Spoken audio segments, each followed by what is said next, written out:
हिजाब विवाद में कुछ अनदेखे हाथ समाज में अशांति लाना और सद्भाव बिगाड़ना चाहते हैं। शहजाद पूनावाला इस वक्त मेरे साथ लाइव जुड़ चुके हैं, भारतीय जनता पार्टी का पक्ष रखेंगे। डॉक्टर सैयद रिजवान साहब हैं, रिलीजियस कमेंटेटर हैं, इस्लामिक स्कॉलर है, वो मेरे साथ इस वक्त लाइव जुड़ चुके हैं। साहिदा फलक जी हैं जो कि ऑल इंडिया एमआईएम का पक्ष रखेंगे, और मौलाना अली कादरी साहब भी हैं।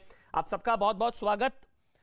सबसे पहले शहजाद, बच गए भाई, बाल बाल बच गया देश।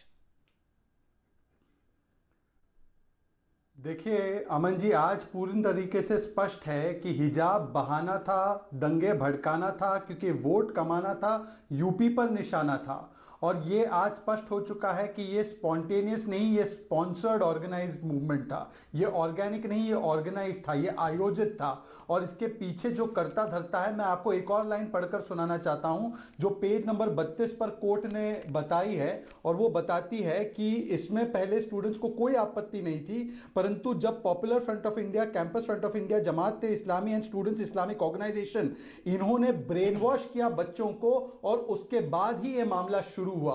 तो देखिए किस प्रकार से एक महागठबंधन बना था। यह पॉपुलर फ्रंट ऑफ इंडिया भड़काती है स्टूडेंट्स को, मुद्दा पैदा करते हैं। कांग्रेस के नेता चाहे कर्नाटका हाईकोर्ट हो या सुप्रीम कोर्ट, इसको राष्ट्रीयकरण करने के लिए पहुंच जाते हैं। फिर वही कांग्रेस पार्टी राजस्थान में पीएफआई को हिजाब मार्च निकालने की परमिशन दे देती है ताकि वहां पर माहौल बिगाड़ा जा सके। महाराष्ट्र में मालेगांव में एक बड़ा सा हिजाब डे का आयोजन होता है। कांग्रेस के नेता फिर बयान करना शुरू कर देते हैं। मुकर्रम खान कहते हैं मैं बोटी बोटी कर दूंगा हिजाब को छुआ तो। समाजवादी पार्टी की नेता, आपको याद होगा, रुबीना ने कहा मैं हाथ काट दूंगी। मतलब किसके हाथ काटना चाह रही थी। और यह पूरा का पूरा इकोसिस्टम जो है, यह पूरा का पूरा महागठबंधन जो है, हिजाबी ब्रिगेड जिसे मैं कहता हूं, यह हिजाब के नाम पर सांप्रदायिक आग लगाने के लिए तैयारी कर देता है। आज मुझे लगता है कि कांग्रेस पार्टी को बताना चाहिए कि क्या इस पूरी की पूरी साजिश के पीछे कांग्रेस के ही तो ये अनसीन हैंड्स थे। आज जो हैंड्स सामने निकल कर आए हैं, ये कांग्रेस के ही अनसीन हैंड्स थे, जिसका पर्दाफाश कोर्ट ने किया है। इसमें एक चीज कॉमन है, हर जगह ना महिलाओं, बच्चियों और महिलाओं को आगे कर दिया जाता है। अब सीए में वो शाहीनबाग वाली दादी याद करिए, यहां पर भी महिलाओं को आगे कर दिया जाता है, खुद पीछे हट जाते हैं। मतलब वैसे लड़ना है तो सामने आके लड़िए ना भाई, छिपकर महिलाओं के पीछे छिपकर लड़ते हैं। ये दंगे का प्लान था, वहां पर भी शाहीनबाग में भी दादी को आगे कर दिया, यहां पर भी महिलाओं को आगे करके पीछे छिपके लड़ते हैं ये लोग। साहिदा फलक जी, ये तो पूरी कोर्ट कह रहा है कि ये प्लान था सोशल अनरेस्ट और डिसहार्मनी। ये हाई कोर्ट कह रहा है। हाई कोर्ट को कुछ कहना चाहेंगे आप साहिदा फलक जी? हाई कोर्ट कह रहा है ये जी। हाई कोर्ट का जो फैसला है, मैं उससे सहमत नहीं हूं, क्योंकि एक स्टेट को नहीं चाहिए कि वो किसी के रिलीजन में इंटरफियर करे। ये right to religion, freedom of choice, freedom of speech and expression, right to privacy, right to conscience, सबका वायलेशन है। और ये जो दंगा कराना आपका राइट टू रिलीजन नहीं है।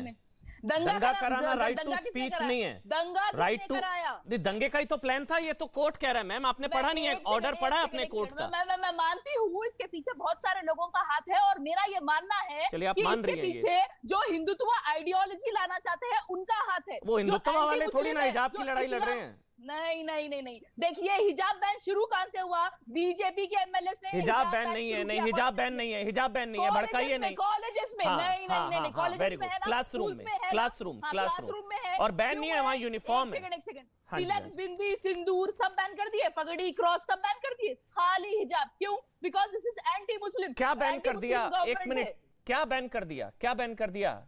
हिजाब क्लासरूम में बैन किया। पगड़ी जो है वो रिलीजन का एसेंशियल प्रैक्टिस है, वो इस्लाम में। अब वो बता दिया नहीं है ना हिजाब। हिजाब इस्लाम का पार्ट नहीं है ना। वो तो कोर्ट कह रहा है, मैं नहीं कह रहा हूं, कोर्ट कह रहा है भाई। हाई कोर्ट कह रहा है, हाई कोर्ट कह रहा है। वो कोर्ट ऑफ रिलीजन, अब शरिया कोर्ट से तो शरिया कोर्ट की मानेंगे अब शरिया कोर्ट की मानेंगे अब आप। मैम शरिया नहीं चलेगा यहाँ, यही कोर्ट चलेगा, मुसलमान शरिया नहीं चलेगा। और कॉन्स्टिट्यूशन हमें इजाजत देता है कि हम हमारा शरिया फॉलो करें, कॉन्स्टिट्यूशन के हिसाब से ही चलेंगे। मैडम साहिदा जी, शरिया नहीं चलेगा यहाँ संविधान चलेगा, हाई कोर्ट चलेगा, शरिया यहाँ नहीं चलेगा। ये लड़ाई शरिया की थी, शिक्षा की नहीं थी। हिंदुत्व आइडियोलॉजी भी नहीं चलेगी, हिंदुत्व आइडियोलॉजी भी नहीं चलेगी। ये हिंदुत्व आइडियोलॉजी चला रहा high court. High court Sahida ji समझिए, साहिदा जी यहाँ शरिया नहीं, हाई कोर्ट कह रहा है कि दंगे का प्लान था। क्या सोशल अनरेस्ट और डिसहार्मनी पैदा करना चाह रहे थे आप लोग? बीजेपी वाले करना चाहते हैं। मैम हाई कोर्ट बीजेपी कर रहे हैं, आपको पता है ये किसी का हाथ है? नहीं नहीं नहीं नहीं नहीं, बिल्कुल गलत है। कोर्ट का कोई हक नहीं बनता कि वो किसी के मतलब लड़कियों को फोर्स करे कि कोर्ट के फैसले को मानो। अच्छा, कोर्ट का हक नहीं बनता, एजुकेशनल इंस्टीट्यूशंस का हक नहीं बनता, या अल्लाह के कमांडमेंट्स को चूज करो। एजुकेशन या अल्लाह का जो हुक्म है उसमें चूज करने के लिए कोर्ट फोर्स नहीं कर सकता है, कोई फोर्स नहीं कर सकते। ये इसका रिव्यू होना चाहिए, सुप्रीम कोर्ट में जाना चाहिए, सुप्रीम कोर्ट में जाएगा ये फैसला।